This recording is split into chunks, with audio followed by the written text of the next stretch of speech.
चलिए आज बात करते हैं एक ऐसे कम्युनिकेशन सीक्रेट की जो सुनने में तो बहुत सीधा साधा है, लेकिन किसी भी बातचीत को पूरी तरह से बदल सकता है। कभी ऐसा महसूस हुआ है कि सही शब्द बस जुबान पर ही हैं, लेकिन बाहर नहीं आ रहे? अरे, ये हम सबके साथ होता है और ये बहुत फ्रस्ट्रेटिंग होता है जब हम अपनी बात को पूरे दम से नहीं रख पाते। तो क्या हो अगर मैं कहूं कि ज्यादा असरदार तरीके से बोलने का राज ऑपोजिट्स यानी विलोम शब्दों में छिपा है? जी हां, आपने सही सुना। तो चलिए जरा और गहराई में उतरते हैं इस आइडिया के। आखिर इन विपरीत शब्दों में ऐसी क्या खास बात है जो हमारी स्पीच को इतना पावरफुल बना देती है?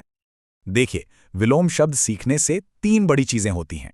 पहला, आप अपनी बातों में कॉन्ट्रास्ट मतलब जो अंतर है उसे बहुत नेचुरली दिखा पाते हैं। दूसरा, आपकी वोकैबुलरी मजेदार और डाइवर्स हो जाती है। और तीसरा, आप ज्यादा कॉन्फिडेंट और प्रोफेशनल लगते हैं। इसको ना एक सीसॉ की तरह सोचिए, जैसे एक तरफ ऊपर जाती है तो दूसरी अपने आप नीचे आ जाती है। ये पूरा खेल ही बैलेंस और कॉन्ट्रास्ट का है और यही चीज इसे इतना असरदार बनाती है। ठीक है, तो सवाल यह है कि ये एंटोनिम्स या विलोम शब्द आखिर हैं क्या? चलिए इसे एकदम सिंपल तरीके से समझते हैं। ये बस वो शब्द हैं जिनके मतलब एक दूसरे से एकदम उल्टे होते हैं। हाँ, बस इतना ही सिंपल है ये। मिसाल के तौर पर सफलता और विफलता, है ना? ये एक ऐसा पावरफुल उदाहरण है जिसे हम सब तुरंत समझ जाते हैं और महसूस कर सकते हैं। चलिए अब आते हैं सबसे मजेदार हिस्से पर। मैं आपको कुछ काम के शब्द जोड़े देता हूं जिन्हें आप आज से ही इस्तेमाल करना शुरू कर सकते हैं। पहली कैटेगरी है भावनाएं और नजरिए, जैसे खुश का उल्टा उदास। सोचिए, ये शब्द अपनी फीलिंग्स और विचारों को ज्यादा सटीक तरीके से बताने में कितनी मदद करते हैं। जैसे ये कहने की जगह कि वो ठीक थी, आप कह सकते हैं मीटिंग में वो नर्वस नहीं बल्कि कॉन्फिडेंट थी। दूसरी कैटेगरी है क्वालिटी और परफॉर्मेंस, जैसे मजबूत बनाम कमजोर या असरदार बनाम बेअसर। ऑफिस में तो ये शब्द बहुत काम आते हैं। सिर्फ ये कहने के बजाय कि प्रोजेक्ट ठीक नहीं गया, आप कह सकते हैं हमारी स्ट्रैटेजी इफेक्टिव नहीं थी, हमें एक इफेक्टिव प्लान चाहिए। देखिए कितना ज्यादा फर्क पड़ता है। तीसरी कैटेगरी है मात्रा और आकार, जैसे बड़ा और छोटा या फिर प्रचुर और कम। इन शब्दों से ना किसी भी चीज की एक क्लियर पिक्चर बन जाती है दिमाग में। और हमारी आखिरी कैटेगरी है समय और फ्रीक्वेंसी, जैसे जल्दी का उल्टा देर से। तो ये था एंटोनिम्स का एक छोटा सा टूलकिट जो बातों को और भी सटीक और दमदार बना सकता है। तो अब जब हमारे पास ये टूल्स हैं, तो चलिए देखते हैं कि इन्हें असल जिंदगी में इस्तेमाल कैसे करना है। देखिए, ये 4 आसान स्टेप्स हैं। पहला, वो शब्द पहचानें जिस पर आप जोर देना चाहते हैं। दूसरा, उसका उल्टा सोचें।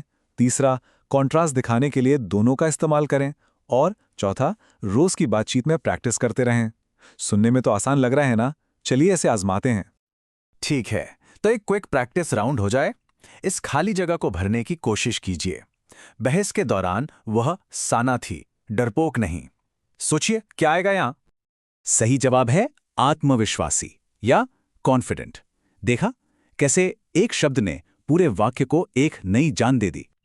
बहुत बढ़िया, चलिए एक और ट्राई करते हैं। हमारे संसाधन डैश थे दुर्लभ नहीं। यहां क्या हो सकता है? और इसका सही जवाब है प्रचुर, शानदार। और याद रखिए, जितनी ज्यादा प्रैक्टिस होगी ये उतना ही नेचुरल होता जाएगा। अब देखते हैं कि ये छोटी सी तकनीक आपकी रोजमर्रा की जिंदगी पर कितना बड़ा और पॉजिटिव असर डाल सकती है। सच कहूं तो ये हर जगह काम आता है। इंटरव्यू में मैं प्रोएक्टिव हूं, पैसिव नहीं। प्रेजेंटेशन में हमारे नतीजे कंसिस्टेंट थे, इनकंसिस्टेंट नहीं। और रोज की जिंदगी में भी मुझे हॉट कॉफी पसंद है, कोल्ड नहीं। देखा आपने कितना असरदार है? मुझे ये बात बहुत पसंद है। हर शब्द को एक सीसॉ की तरह सोचें। विपरीत शब्द उसका दूसरा सिरा है। अपनी बात में संतुलन और प्रभाव लाने के लिए दोनों सिरों का इस्तेमाल करें। ये लाइन इस पूरी बात का सार है। तो आज के लिए एक सवाल, आप अपनी बात को और दमदार बनाने के लिए कॉन्ट्रास्ट का इस्तेमाल कैसे करेंगे? इस पर सोचिए और इसे आजमाना शुरू कीजिए। आप खुद हैरान हो जाएंगे कि इस छोटी सी चीज से कितना फर्क पड़ता है।